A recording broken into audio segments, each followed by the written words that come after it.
Good morning, guys. It's story time with Ash and Sean. Today I'll be reading from chapter 10, Nick, from hers, the second book in the Blood Tide series from A.K. Rose. She's an awesome author of dark romance, so if you like dark romance, give her a read. There was a haunted, detached look in my brother's gaze when he looked at me, one that made me look down, but that sight wasn't any better. Bright red splatters of blood shone on his shirt, brightening as we passed under the streetlights, before they dulled once more. But the blood wasn't mine, I knew that. So who the fucks was it? Tio spoke carefully, staring at the mess. What were you doing when I called? He didn't answer. The muscles of his jaw flexed, the only sign he'd heard me. I sucked in a careful breath and tugged the seatbelt away from my side as the Jeep rocked and jolted. The damn thing wasn't the smoothest ride, not like the Mustang. I winced when I thought of it.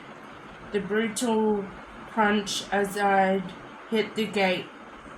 The goddamn soundtrack to my thoughts. My goddamn car. I'd get it back, fix it up after I found Rife.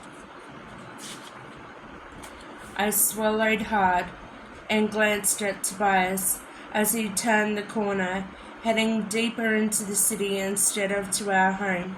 Where's Caleb? Tobias shot me a glance. Hate dominating in his dark eyes. Fuck, the dude looked scary. How the fuck do I know? Something went down between the two of them while I was in the damn hospital. That was all we needed for us to hate each other. I looked around at the familiar buildings, spotting the glinting windows of Dad's office up ahead. My pulse sped as I glanced at the blood on my brother's shirt once more. Was that Dad's blood? Tobias jacked the wheel, and the Jeep swung hard, making me brace against the dash. We pulled into the underground parking garage, tires squealing as we pulled up next to the elevator. Tobias glanced my way, that menacing spark burning in his gaze as he reached behind him and grabbed the jacket that'd been tossed on the back seat. He tugged it on, zipped it up to cover the blood stains, and shoved out the door before stopping. You coming?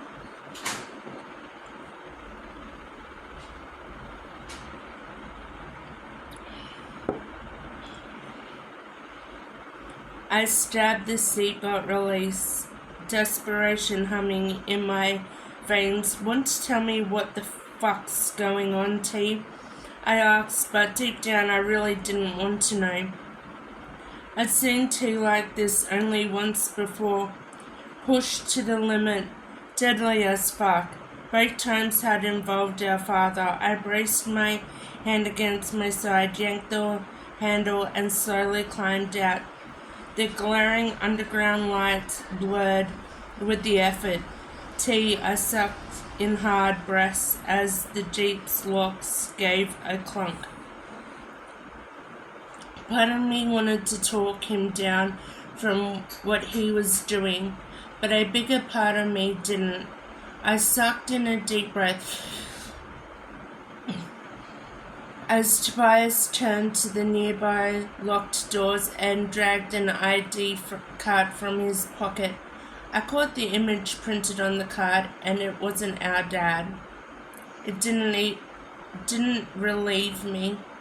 I followed him through the doors, leaving them to slam and lock behind me as I followed T to the elevator.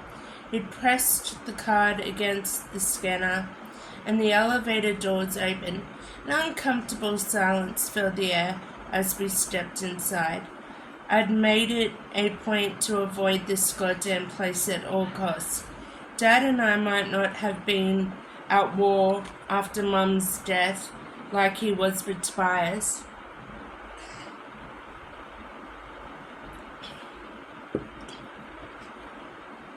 But we sure as fuck were far from okay. The elevator gave a jolt as it stopped at the 23rd floor.